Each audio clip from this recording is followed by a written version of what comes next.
ہر کام کرنے والا روزانہ اس محنت سے ترقی کرنا چاہیے.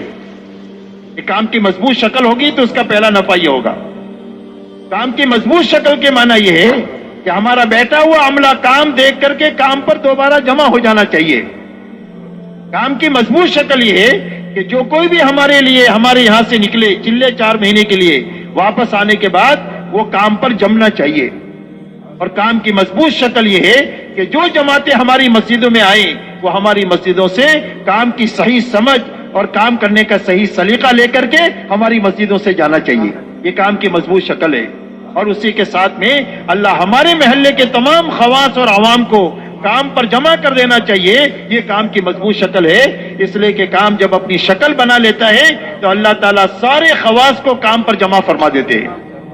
آپ دیکھو حضور صلی اللہ علیہ وسلم کے زمانے میں جب کام کی مضبوط شکل بنی ہے تو آپ دیکھو جتنے چودھری بھاگے بھاگے پھر رہے تھے اللہ نے سب کو کام پر جمع فرما دیا.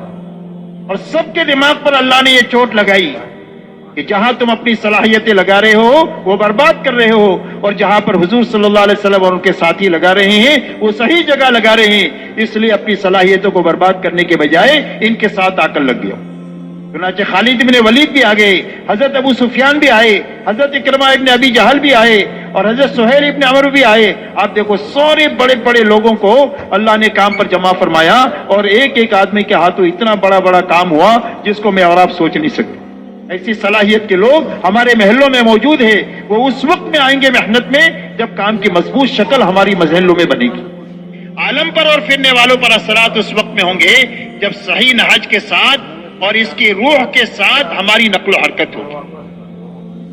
اب اس کی روح کیا ہے کہ اس محنت کے ذریعے سے سب سے پہلے محنت کرنے والا بننا چاہیے. یہ پہلی بنیاد ہے.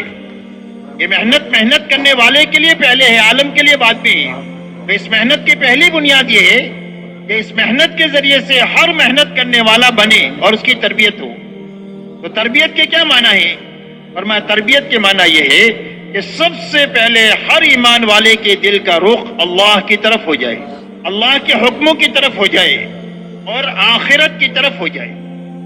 اللہ سے اتنا تعلق محبت کا، یقین کا اور خشیت کا ہو جائے کہ سب کو ناراض کر سکتے ہیں، اللہ کو ناراض نہیں کر سکتے.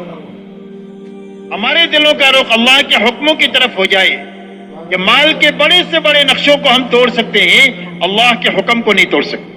اللہ بڑے اور اللہ کا حکم بڑا. اور دنیا کے راحت کے بڑے بڑے نقشوں کو قربان کر سکتے ہیں لیکن آخرت کا نقصان برداشت نہیں کر سکتے ہیں، اس لیے کہ اصل زندگی ہماری آخرت کی ہے. اس لیے سب سے پہلے اس محنت کے ذریعے سے ہمارے دل کا رخ صحیح ہو جائے، اللہ کی طرف، اللہ کے حکموں کی طرف، آخرت کی طرف.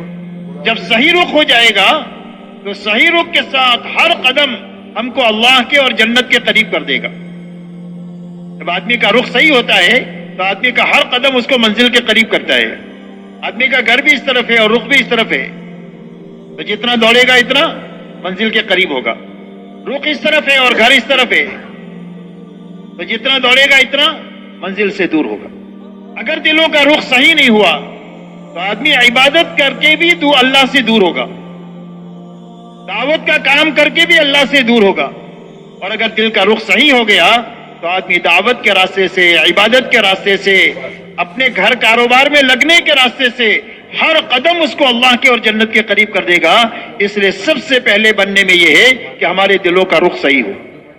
دوسری بات میرے دوستو یہ ہے کہ ہمارا فکر بدلے. اس لیے کہ اللہ نے ہر انسان کو ایک محنت کی طاقت دیا ہے اور ایک سوچنے کی طاقت دیا ہے. اور آدمی کا فکر جو ہے وہ محنت کے تابع ہے. جیسا فکر ہوگا ایسی محنت ہوگی. فکر دنیا کا ہے تو تمام تر توانائی اور طاقت دنیا کے پیچھے لگے گی. ہاں مری بکری اللہ کے نام بھی لگ جائے گی جیسے ابھی ہم لوگوں کی لگ رہی ہے.